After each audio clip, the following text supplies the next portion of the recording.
नमस्कार मेरे दोस्तों, होप आप लोग कुशल और मंगल दोनों ही होंगे। तो फिलहाल आज की वीडियो में हम इस डिवाइस की बात करेंगे दोस्तों। ये है आपका होली लैंड का मार्स 4K। इसको जब आप अपने सिनेमा कैमरा के साथ लगाते हैं तो आपके सिनेमा कैमरा का जो फीड होता है वो आप वायरलेसली दूसरे मॉनिटर्स में देख सकते हैं। कोई वायर लगाने की ज़रूरत नहीं है। तो चलिए वीडियो शुरू करते हैं और देखते हैं कि ये डिवाइस आपकी कैसे मदद कर सकता है और ये किन किन तरीके के फीचर्स के साथ आता है। सो दोस्तों, अगर हम इसका बॉक्स खोलें तो बॉक्स के अंदर आपको कुछ इस तरीके का कंटेंट देखने को मिलता है, जिसमें आपको यहाँ पे पहले तो ये पेपर वर्क मिल जाता है, वारंटी कार्ड टाइप का, और ये कुछ मैनुअल है जिसमें इसके सारे फीचर्स लिखे हुए हैं। उसके अलावा अगर आप देखेंगे तो इसमें दो डिवाइस हैं। अगर आप ध्यान से देखेंगे तो एक डिवाइस में रेड कलर का 4K लोगो बना है और उसके नीचे लिखा हुआ है ट्रांसमीटर, और जो दूसरा डिवाइस है उसमें आपका ब्लू कलर का 4K लोगो लगा हुआ है और वो है रिसीवर। तो बेसिकली इसका मतलब ये है कि जो ट्रांसमीटर रेड वाला जो डिवाइस है वो आपके कैमरा के साथ कनेक्ट होता है, और जो 4K जो उसमें ब्लू कलर से 4K लिखा है वो वाला जो डिवाइस है वो आपके मॉनिटर के साथ कनेक्ट होता है, अगर आपके पास कोई वायरलेस मॉनिटर नहीं। अभी पिछले ही हफ्ते मैंने होली लैंड का ये एक M1 करके वायरलेस मॉनिटर आया है जो बहुत ज़बरदस्त काम करता है, उसका रिव्यू डाला है। अगर आप उसके बारे में जानना चाहते हैं तो यहाँ पे वो वीडियो आ जाएगी, आप उसको चेक करें, देखें।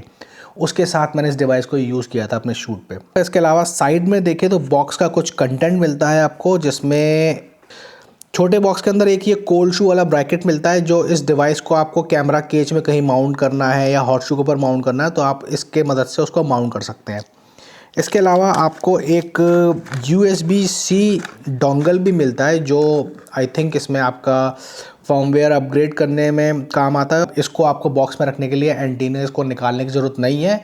काफ़ी कॉम्पैक्ट डिज़ाइन है, लेकिन बाई चांस अगर आप एंटीनास को निकाल के इसको बॉक्स में रखते हैं, सेफली स्टोर करते हैं, और कभी आपका कोई एक एंटीना खो जाता है तो होलीलैंड ने एक एक्स्ट्रा एंटीना भी दिया है जो आपको हेल्प कर सकता है। उसके अलावा एक ये बड़ा बॉक्स आता है। इस बॉक्स में आपको इसका पावर अडेप्टर और एक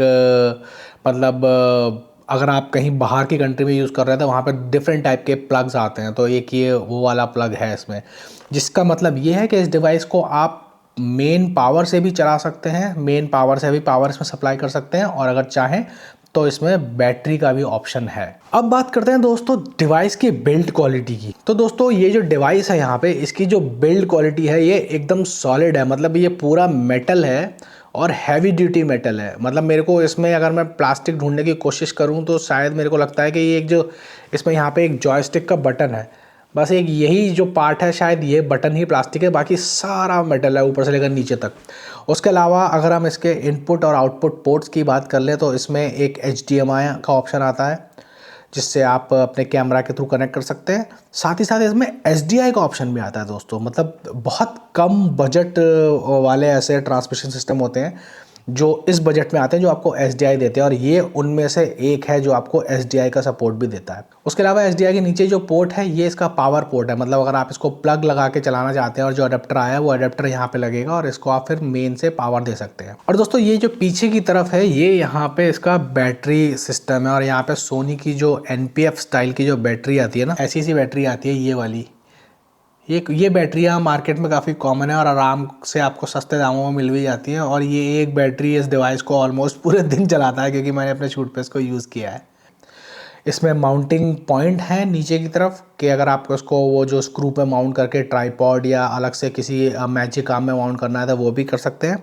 और अगर हम इसके दूसरी तरफ देखें दोस्तों तो यहाँ पे आपको इसमें एक डिस्प्ले मिलता है जो इनिशियली देखने में लगता है कि ब्लैक एंड वाइट डिस्प्ले, लेकिन आप जैसे ही इसकी जॉयस्टिक को टच करके एक बार पुश करते हैं तो वो फिर आपको पता लगता है कि नहीं नहीं ये तो भाई फुल फ्लेज कलर डिस्प्ले है, जो कि काफ़ी प्लीजिंग लगता है देखने में। आप इसके मेन्यू को मतलब एक्सेस कर सकते हैं।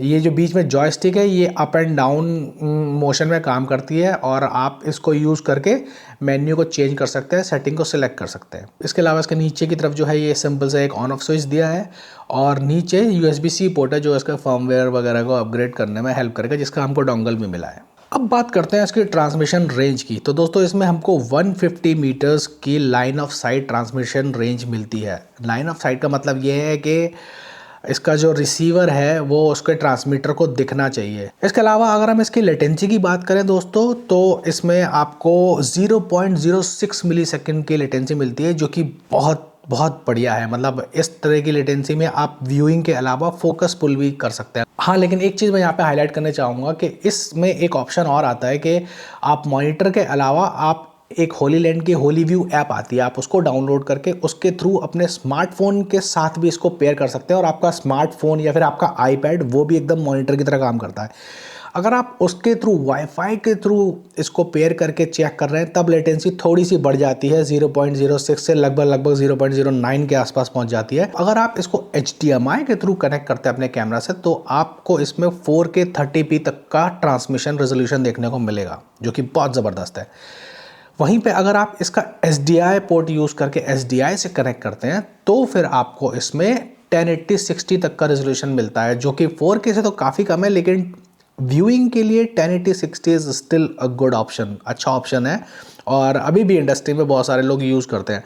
मतलब बहुत सारे SDI जो है वो अभी भी फुल HD ही निकालते हैं। तो अब बात करते हैं कि इसको आप कितने तरीके से यूज़ कर सकते हैं। तो दोस्तों मैंने जो एनालाइज करा है और जो अभी यूज़ करा है मोटा मोटी, वो अभी तक मैं इसको अपने शूट्स पे 3 तरीके से यूज़ कर पाया हूँ। पहला टेक्निक ये है कि इसका जो ट्रांसमीटर है उसको कैमरा से कनेक्ट करके, और आपके पास अगर कोई मॉनिटर है प्रॉपर वायर वाला मॉनिटर, वायरलेस मॉनिटर नहीं, तो उस मॉनिटर को आप वायरलेस कन्वर्ट कर सकते हैं इसका रिसीवर लगा के। दूसरा सेटअप ये है कि अगर आपके पास इनका M1 है, M1 मॉनिटर, तो वो बाय डिफ़ॉल्ट एक वायरलेस मॉनिटर है। उस केस में आपको रिसीवर की ज़रूरत नहीं है, आपको सिर्फ ट्रांसमीटर को अपने कैमरे से कनेक्ट करना है और M1 जो मॉनिटर है उसको इसके साथ पेयर करेंगे सिस्टम में जाके, और एक बार जब सक्सेसफुली पेयर हो जाता है तो फिर वो मॉनिटर डायरेक्टली इससे सिग्नल को रिसीव कर सकता है। तीसरा ऑप्शन ये है कि अगर आपके पास कोई मॉनिटर नहीं है, जिसके चांसेस बहुत कम है कि जो लोग ऐसे डिवाइसेस को ख़रीदने जाएंगे, आई एम श्योर उनके पास मॉनिटर ज़रूर होगा, लेकिन मान लो कि आपके पास मॉनिटर नहीं है, उस केस में आप इनकी होली व्यू ऐप को डाउनलोड कर सकते हैं अपने स्मार्टफोन में और फिर आपको इंस्टॉल करके वाईफाई के थ्रू इसके साथ पेयर कर सकते हैं। फिर आपको अपने स्मार्टफोन में आपको बेसिकली आपका जो स्मार्ट डिवाइस है वो मॉनिटर बन जाएगा इसके साथ पेयर होकर, और आप सब कुछ वहाँ पे मॉनिटरिंग अच्छे से कर सकते हैं। मेरे A6400 के साथ मैंने मार्स 4K को कनेक्ट कर रखा है HDMI केबल के थ्रू, आप देख सकते हैं यहाँ पे। और यहाँ से ये वायरलेस फीड, मतलब देखिए ये मॉनिटर है मेरा मार्स M1 और इसमें कोई वायर नहीं है, और ये वायरलेसली मेरे कैमरे का फीड यहाँ पे ट्रांसफ़र कर रहा है। ये बैटरी से चल रहा है, देखिए इसके पीछे कोई वायर नहीं है, ठीक है। और साथ ही में अगर यहाँ पे आएँ तो मेरे स्मार्टफोन पे भी वायरलेस फीड आ रहा है, ये लाइव वायरलेस फीड है।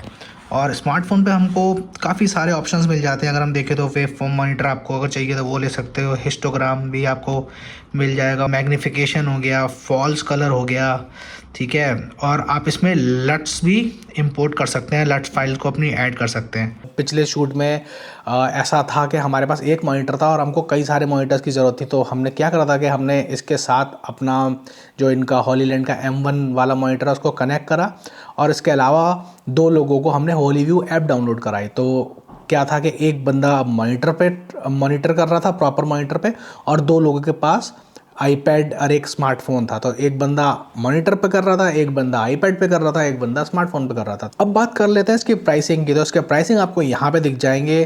कुछ लोगों को लगेगा कि ये बहुत ज़्यादा प्राइसिंग है दोस्तों, लेकिन आई एम श्योर जो लोग प्रोफेशनली वीडियो प्रोडक्शन में काम करते हैं उनको ऐसा थॉट बिल्कुल नहीं आएगा, क्योंकि हम सबको पता है कि वीडियो प्रोडक्शन, फिल्म प्रोडक्शन की दुनिया बहुत एक्सपेंसिव होती है। यहाँ पे छोटी छोटी चीज़ के भी प्राइस बहुत ज़्यादा होते हैं, और उस हिसाब से अगर आप एक वायरलेस ट्रांसमिशन सिस्टम की बात करें तो ये प्राइस कुछ भी नहीं है। हम जब मार्केट पर जाते हैं और कोई ब्रांडेड मॉनिटर खरीदते हैं तो हम 50-60 हज़ार रुपये खर्च ही कर देते हैं। मैं ब्रांडेड की बात कर रहा हूँ, लोकल की बात नहीं कर रहा हूँ। 50 हज़ार तो आप मान ही लोगे, आपका उतना लग ही जाएगा, और उसमें आपको सिर्फ एक मॉनिटर मिलता है। वहीं पे इस प्राइस में आपको एक मॉनिटर नहीं मिल रहा है, आपको मल्टीपल मॉनिटर मिल रहा है, क्योंकि ये आपको ऐप के थ्रू मॉनिटरिंग का भी ऑप्शन दे रहा है, वायरलेसली मॉनिटरिंग का भी ऑप्शन दे रहा है, और आपके एग्जिस्टिंग वायर मॉनिटर को भी आप इसमें कनेक्ट कर सकते हैं।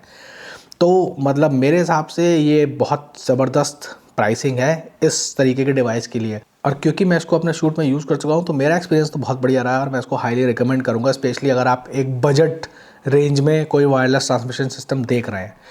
बाकी अगर आप लोग कोई इस तरीके का डिवाइस यूज़ करते हैं तो मेरे को उसके बारे में बताइए, मैं भी और भी जानना चाहूँगा। और आप लोगों का क्या विचार है, अगर आप लोगों ने कभी इसको यूज़ किया है तो आपका एक्सपीरियंस कैसा रहा है, मेरे को प्लीज़ कमेंट करके बताइएगा। और जल्दी मिलता हूँ आपसे अगली वीडियो लेके, तब तक अपना ख्याल रखिए। I will see you soon.